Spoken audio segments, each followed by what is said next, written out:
Hello, I come to y'all today with a study that I did on the Ten Commandments, and the reason why I did the study was because in church it came before me, and for some reason it just wouldn't let go. I mean, it was mentioned a couple of times, in different services, but I just couldn't let it go. So that made me look deeper into it because, of course, I know the Ten Commandments. We all know the Ten Commandments. But when you take a look under the surface of them, you can find so much more. There's so much more there. And that just, that blew me away. And that's what made me want to share it with other people because I know the impact that it had on my life. Okay, and even now I'm doing a second study as I go back and do it because I want to give I just want to give the information to other people, because you never know whose life it can impact. If it impacts mine, I'm sure it can impact somebody else's. Okay, and especially our children, our youth, who, we really need to reach. Right, we really need to reach them. Okay, so the 10 laws that God gave the Israelites at Mount Sinai have come to be known as the 10 Commandments. He is the creator, God is the creator and master of the world as you know it. Any view of God makes him less, falls short of what is required to make the relationship between God and man work. The first four commandments deal with the Israelites' responsibility to God, and the final sixth commandment addresses the Israelites' responsibility toward their families, neighbors, and the community. While many would like to say that the commandments are limiting, confusing, and outdated, in reality, they provide a basis for society to function harmoniously, living a moral and ethical life.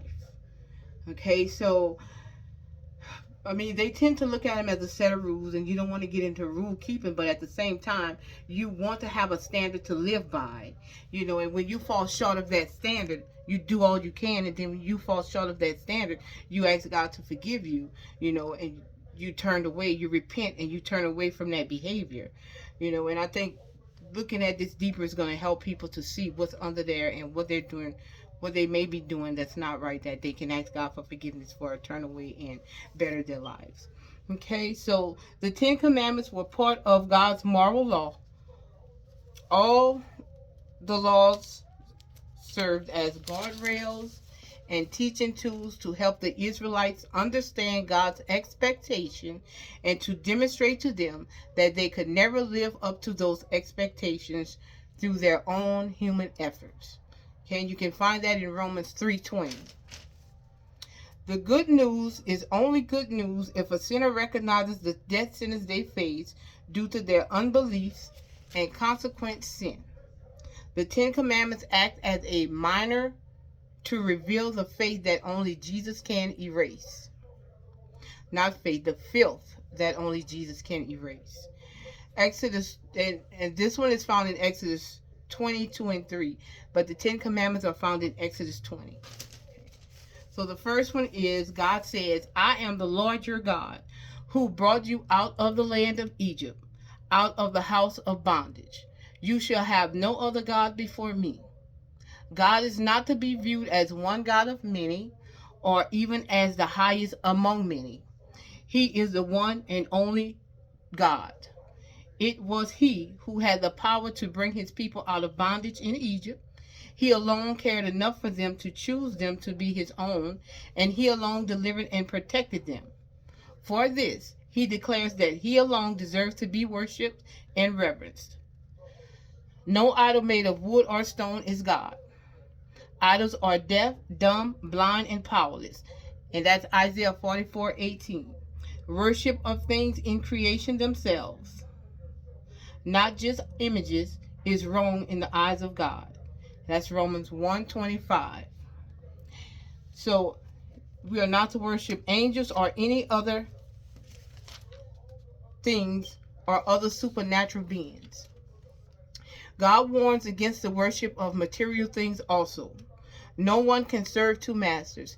Either he will hate one and love the other, or he will be devoted to one and despise the other. You cannot serve both God and money. And that's Matthew 6:24. And the Greek word for money is mammon. Mammon is a